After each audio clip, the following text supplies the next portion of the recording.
Hiya, I'm Frankie Smales. Sporting the rocker hairdo that was inspired by the character Skulls, played by Brian Peck in The Return of the Living Dead. It was the most definitive horror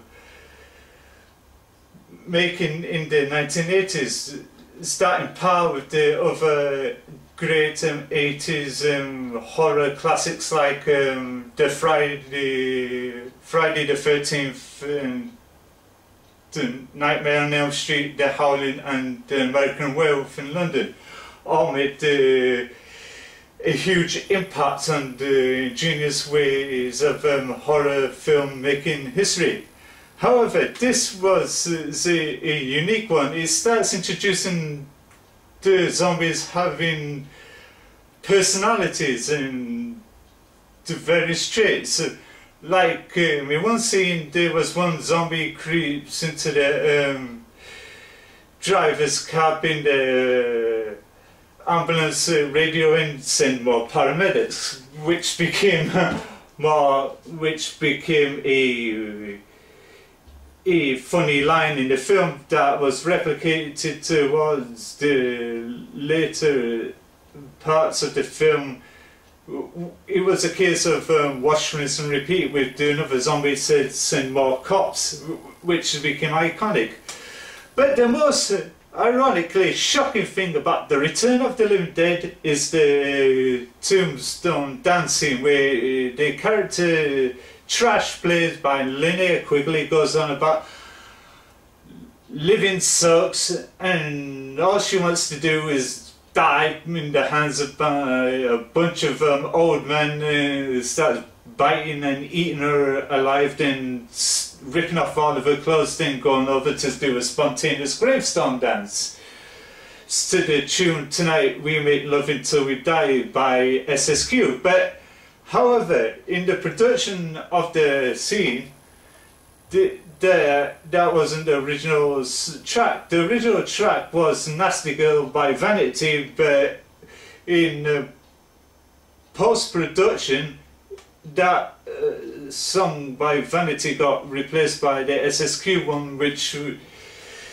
she held its own. But the most challenging thing about making that scene was how to get around the censorship issue, like when it comes to nudity on film and that. However, they did so many retakes of the naked tombstone dance, which they had to take Linnea to the makeup department to get shaved off and fitted with a prosthetic piece to cover anatomical aspects of her body, according to William Muntz in the documentary on The Return of the Living Dead and etc. He worked in the collaboration with William Stout to shave the hairs off Linnea's body and to fit a prosthetic piece, so in order to please Graham Henderson, the film's producer. Once the challenges of that what was done, that paved the way for Linnea's character to come back from the dead as the naked zombie chick, which still delights and entertains people young and old alike today. But the most ingenious zombie in the entire film, The Return of the Living Dead, is the Tarman, played by Alan Trotman, who is an established actor and puppeteer, which he played the character to brilliance and how he moves and like that. And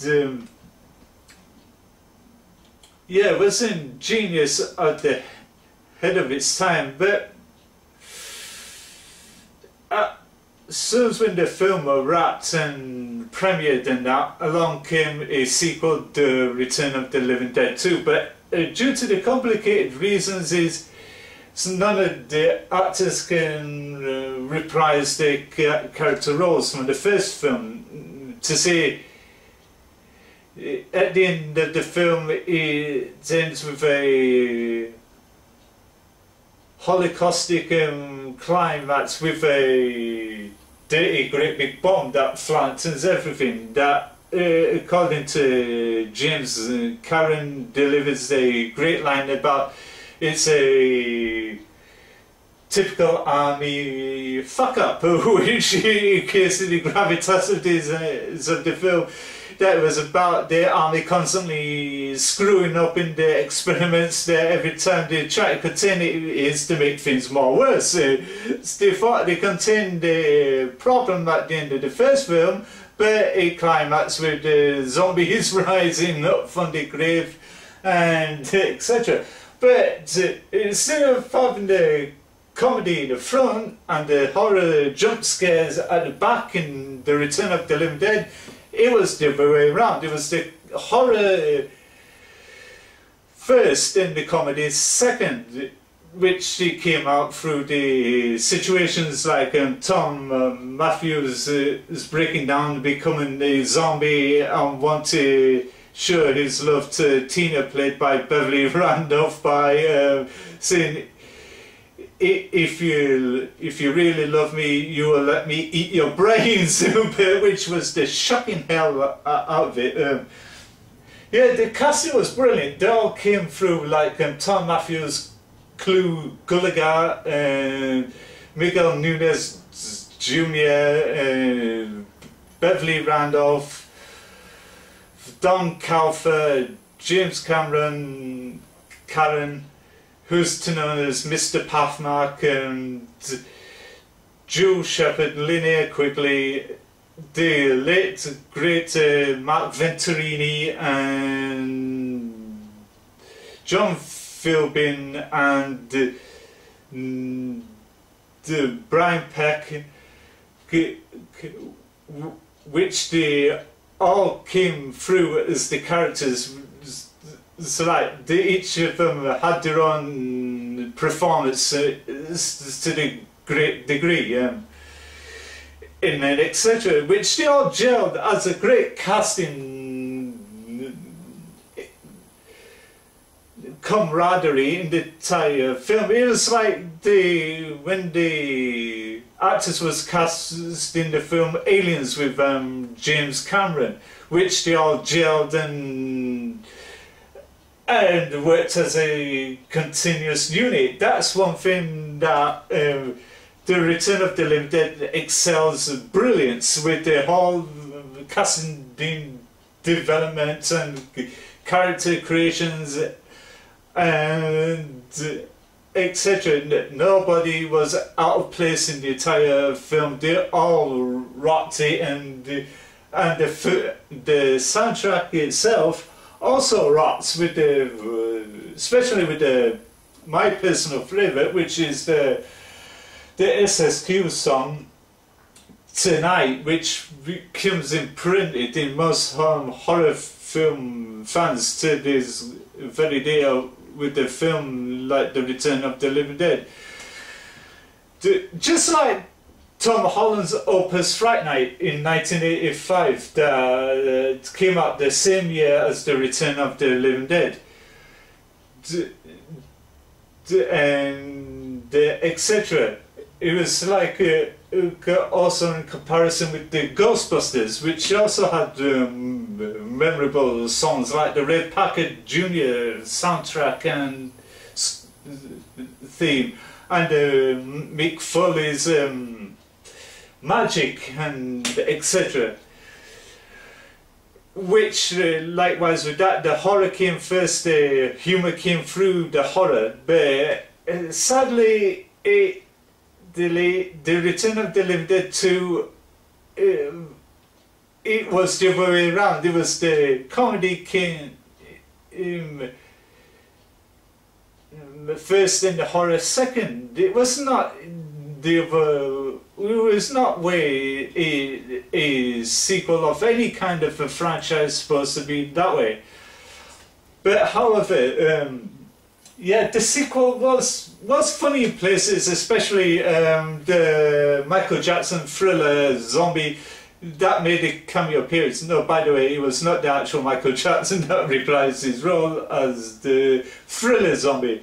It was the actor Brian Peck who came on board to play the multitude of zombie characters and etc., along with James Karen and Tom Matthews, apparently which none of them really had a great time on the show due to the fact that all the rest of the cast was missing, due to the fact that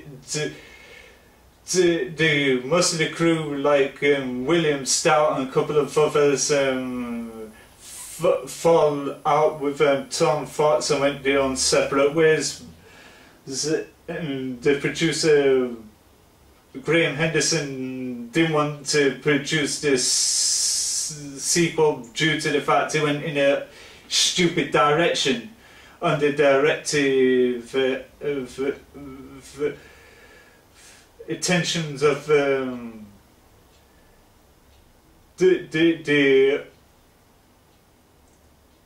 other guy. I can't remember what his name is. You can figure it out yourself. Yeah, me quite personally, I prefer the first one over the other ones in the series. But this one represents all the easy comic feel to the characters, and that makes them all look like you're watching a creepy episode of Scooby-Doo with the comic and horror humour and all sorts of stuff. But the whole creation of how to stylize the characters in the film came from an idea of a recommendation mainly down to Brian Peck, who was familiar with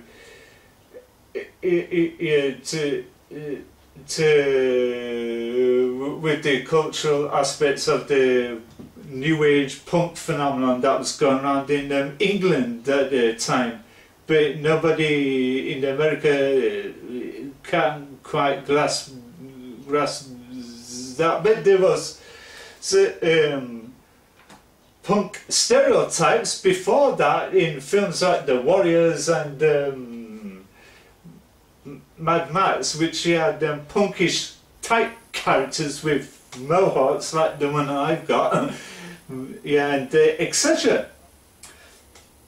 However, Return of the Living Dead was a genius classic of all time, which had great moments like the Linnea quickly stripping off nude, looking like a plasticated Barbie doll, dancing around on the tombstone after when she explains to Spide, played by Miguel Nunez Jr., about living sucks, all she wants to do is die. But yeah, it was very hilarious.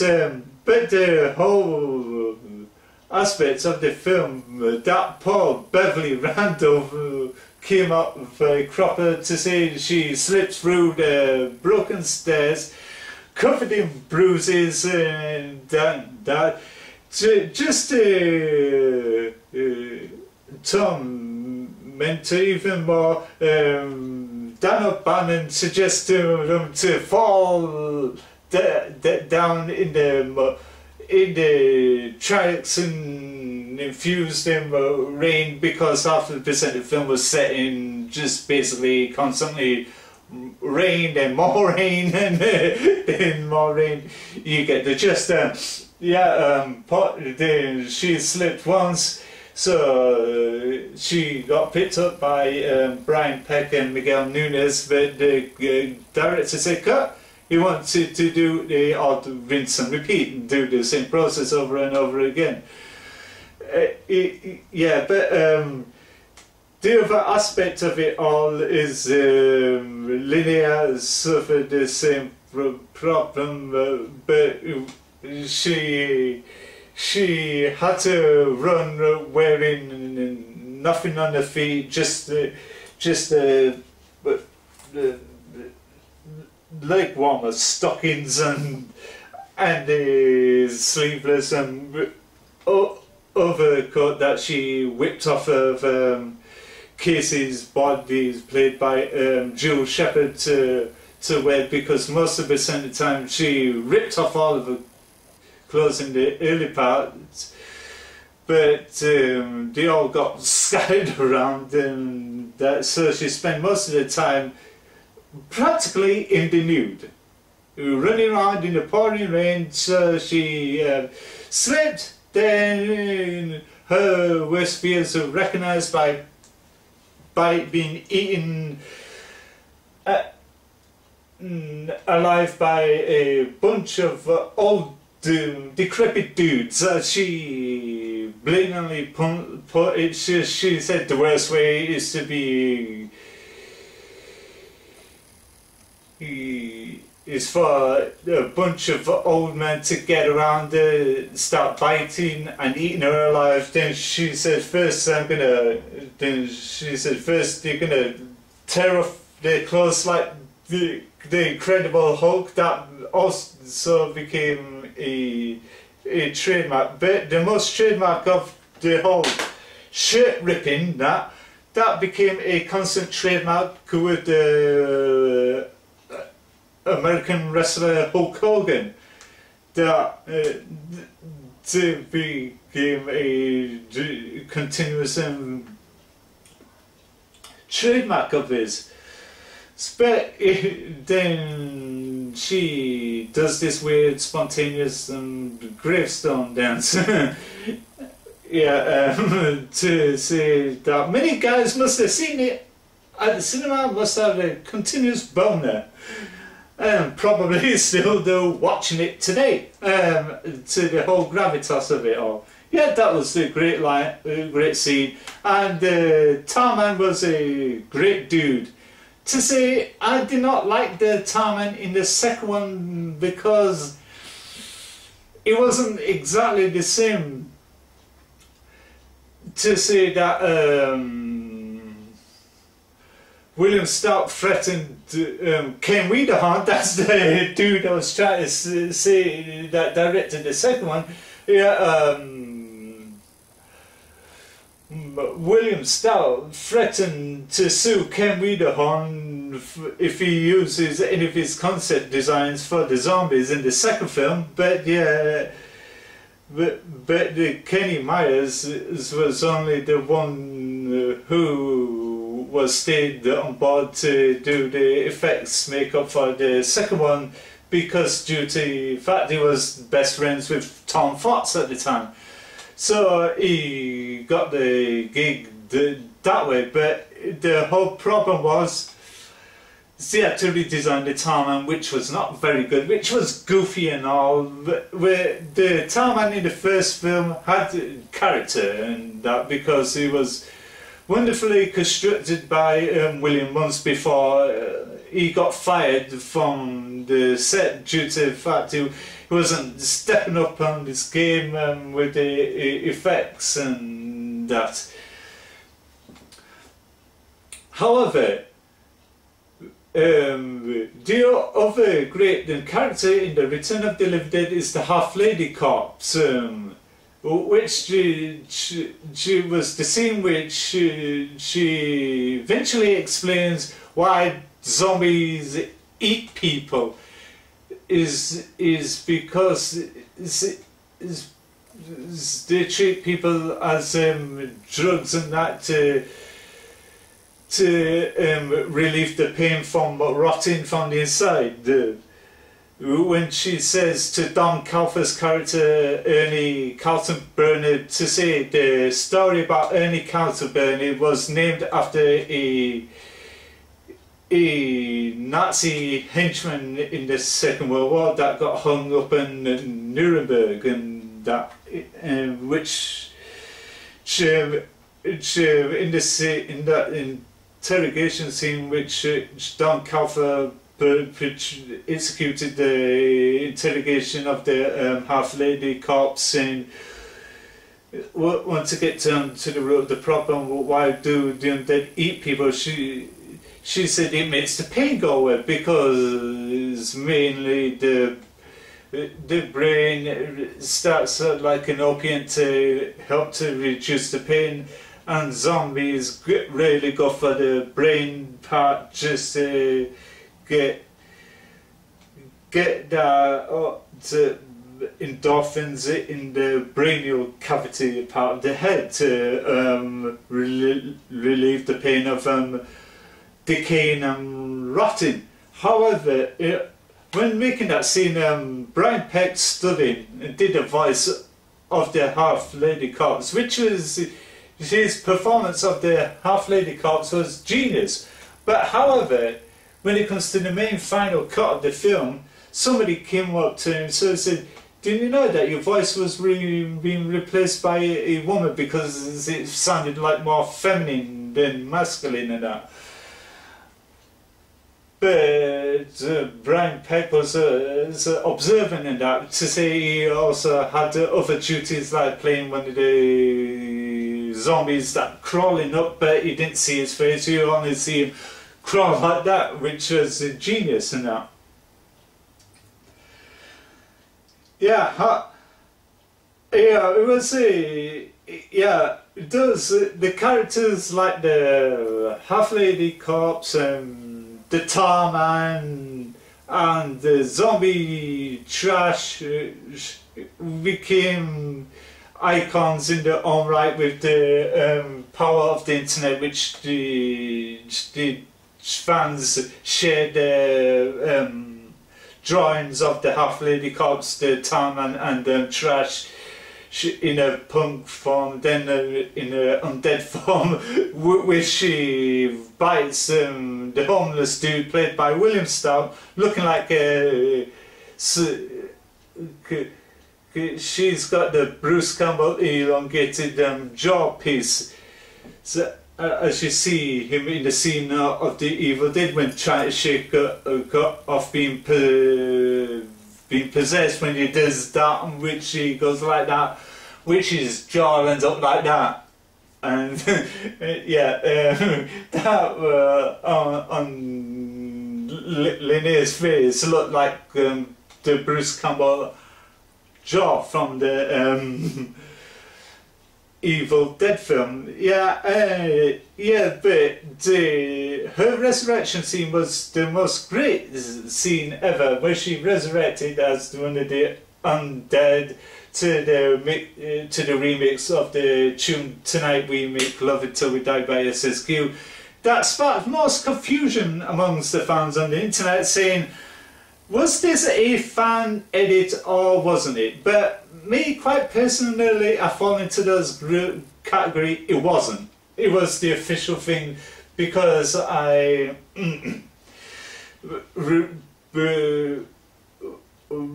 reviewed the film back and watched that scene, and it was official. There was no way a fan re-edit like they usually do on YouTube and etc. It was all completely official because it appears in the original soundtrack.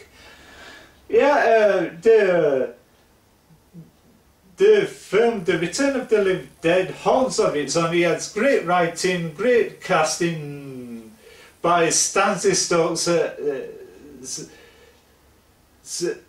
who did the film Silent Night, Deadly Night, Motel Hell, and the Terminator, and that.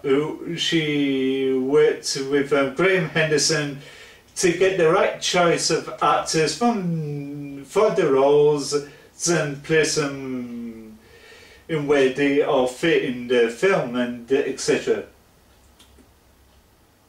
But Don Calfer wrapped up for his wonderful dramatic scene where he interrogates the half-lady corpse, which quite personally his performance should have won an award, but sadly it did not work that way. But it still holds of its own today, but with fan tributes, it's like replica hairstyles like the one I'm wearing. Yeah, I went to my hairdresser the other day. I showed a picture of Brian Pecker's skulls with a hairstyle. They all thought I was going completely nuts and start shaving it as a facsimile of skulls and etc. Yeah, and they also have pictures of costume tribute players at conventions going around as trash. But in the original first draft, she was not penciled in as trash, she was penciled in as legs, but it felt like it was not a right choice of name. So they come up with the name Trash. According to Linnea, she quite liked the name Trash because the character was a bit trashy and bit of being in a gutter type and that and etc.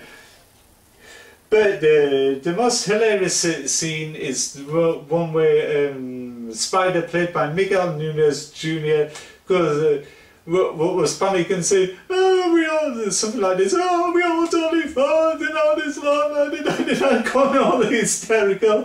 So Don Calfer's character, Ernie Caltabirdie, went like that twice. He was very observant about doing the scene, about very pretentious and that, due to the fact it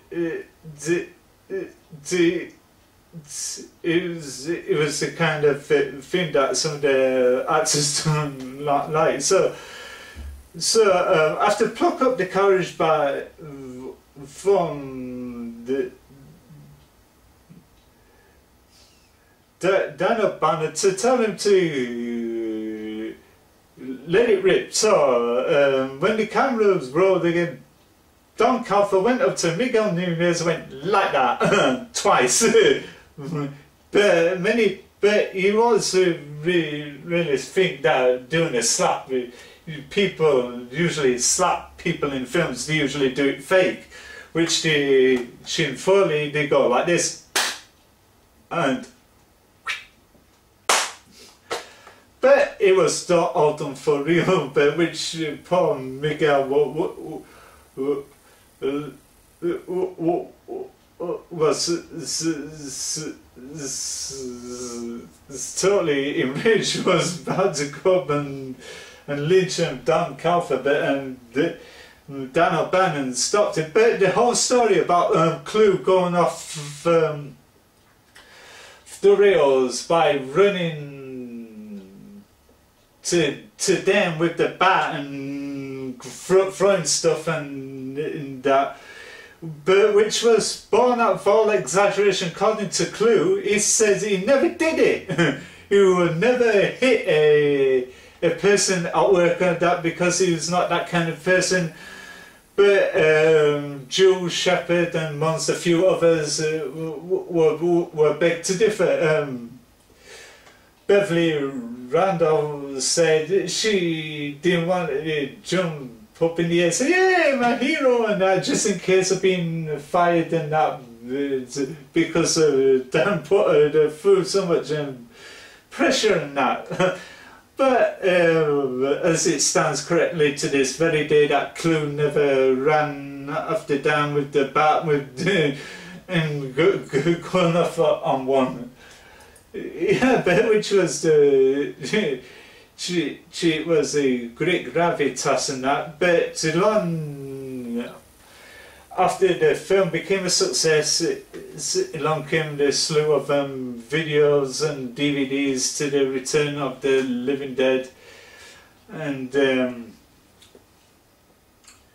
etc. The video screen I'm playing is from an old DVD extra disc what I had ages ago, because this machine can't accept the Blu-ray disc. But on the other aspects, yeah, it was a great film. The humour came through the situations of the horror instead of the other way around. But if they did it the other way around, it usually fall flat. It was not very good at within it all. But it was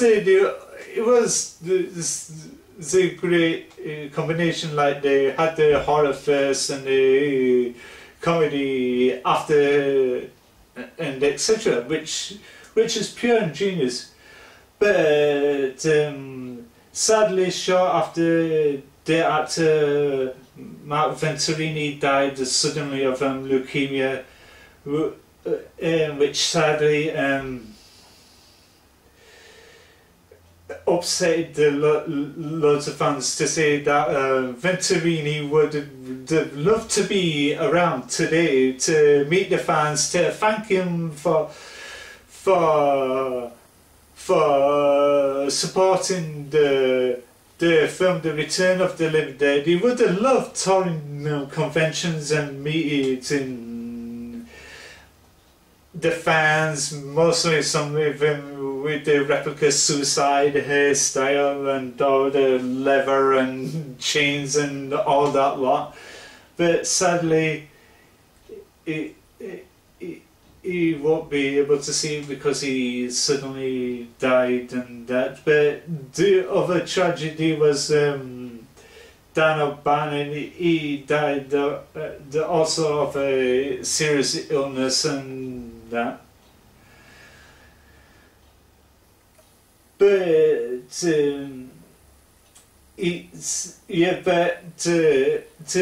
Venturini will be remembered as suicide, which fans will watch it and be inspired. To probably still go to costume play and conventions, as is his character Suicide, and that, to meet the likes of Linnea and Brian Peck and the others and that. Yeah, it's a great movie. Watch it. It's highly recommended. Great for Halloween. Great for if you want to be all inspired and all that lot. Going around as your favourite characters like Suicide Scars and Tina and Spider and Casey and Freddy and Trash and also and all that lot. Yeah, it's a great movie. Great, and it's also great to.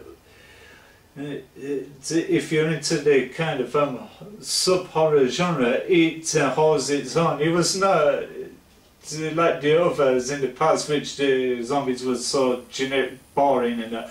But in Dawn of the Dead, they did have a hip zombie, the David Emgate character, which she played the Fly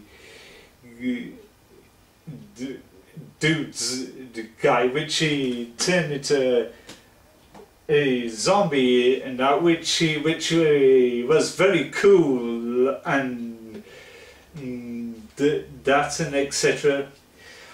It was like the guy who played the military zombie in the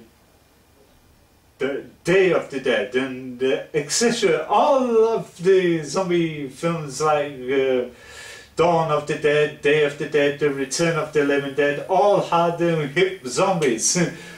Just like the Michael Jackson's Thriller, to say in the same year as we become a hit, then he went to become a porno spoof called Driller, a sexual thriller, and all that lot, which is a dumbass porno film. Yeah, all joking aside, watch The Return of the Living Dead. It's great. It's a must-see for film for all the horror fans and be all inspired with the characters and that. And this is me, Frankie Smales. Thank you for watching and support the film and enjoy it. Thank you. Bye bye. Peace.